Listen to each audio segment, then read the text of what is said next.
Election എല്ലാം കഴിഞ്ഞ് ഇത്രയും ദിവസമായിട്ട് പോലും UDFന് അവർക്കൊരു CM-നെ ഡിസൈഡ് ചെയ്യാനായിട്ട് ഇതുവരെ സാധിച്ചിട്ടില്ല. കേരളത്തിലെ ജനങ്ങളുടെ മാൻഡേറ്റിനെ ഇത്രയും അധികം ഇൻസൾട്ട് ചെയ്ത ഒരു പൊളിറ്റിക്കൽ പാർട്ടി ഇപ്പം നിലവിലുണ്ടോ എന്ന് ചോദിച്ചാൽ കോൺഗ്രസ് അല്ലാതെ വേറെ ഒന്നില്ല എന്ന് തന്നെയാണ് ഉത്തരം. കോൺഗ്രസ് പറയുന്നത് ഹൈക്കമാൻഡ് ആണ് CM-നെ ഇപ്പോൾ ഡിസൈഡ് ചെയ്യുന്നതെന്നാണ്. ആരാണ് ഈ ഹൈക്കമാൻഡ്? ആരൊക്കെയാണ് ഈ ഹൈക്കമാൻഡ്? ആറാം തമ്പുരാൻ സിനിമയ്ക്ക് അത് പറയുന്ന തൊട്ട് ഞാനും അപ്പനും അപ്പൻ്റെ പെങ്ങളും സുഭദ്രയും, സോണിയാഗാന്ധി, രാഹുൽ ഗാന്ധി, പ്രിയങ്ക ഗാന്ധി ഒക്കെ ഉൾപ്പെടുന്ന ഒരു 5 പേര്, അതാണ് ഈ ഹൈക്കമാൻഡ്. ഇത്രയും ഇമ്പോർട്ടൻ്റ് ആയിട്ടുള്ള ഒരു ഡിസിഷൻ എടുക്കാൻ കെൽപ്പില്ലാത്തൊരു പൊളിറ്റിക്കൽ പാർട്ടി എങ്ങനെയാവും കേരളത്തിനെ മുമ്പോട്ട് നയിക്കുക എന്നുള്ളത് വലിയൊരു ചോദ്യചിഹ്നമായിട്ട് നമ്മുടെ മുമ്പിൽ നിൽക്കുന്നുണ്ട്. വലിയൊരു തോൽവി വാങ്ങിച്ച് നിൽക്കുന്ന കമ്മ്യൂണിസ്റ്റുകാർക്ക് ആഘോഷിക്കാൻ വേണ്ടിയിട്ട് ഈ അവസ്ഥയിൽ നിൽക്കുന്ന കോൺഗ്രസ് പാർട്ടി ഇട്ടുകൊടുക്കുന്ന ഒരു ഉത്തരവുണ്ട്.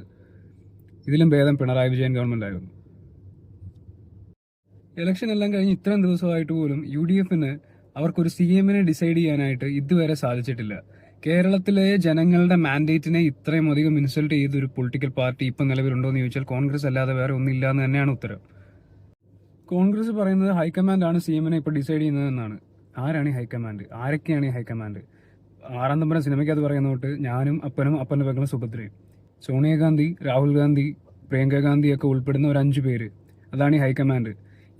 ഇത്രയും ഇമ്പോർട്ടൻ്റ് ആയിട്ടുള്ള ഒരു ഡിസിഷൻ എടുക്കാൻ കെൽപ്പില്ലാത്തൊരു പൊളിറ്റിക്കൽ പാർട്ടി എങ്ങനെയാവും കേരളത്തിനെ മുമ്പോട്ട് നയിക്കുക എന്നുള്ളത് വലിയൊരു ചോദ്യചിഹ്നമായിട്ട് നമ്മുടെ മുമ്പിൽ നിൽക്കുന്നുണ്ട്. വലിയൊരു തോൽവി വാങ്ങിച്ച് നിൽക്കുന്ന കമ്മ്യൂണിസ്റ്റുകാർക്ക് ആഘോഷിക്കാൻ വേണ്ടിയിട്ട് ഈ അവസ്ഥയിൽ നിൽക്കുന്ന കോൺഗ്രസ് പാർട്ടി ഇട്ടുകൊടുക്കുന്ന ഒരു ഉത്തരവുണ്ട്. ഇതിലും ഭേദം പിണറായി വിജയൻ ഗവൺമെന്റ് ആയിരുന്നു.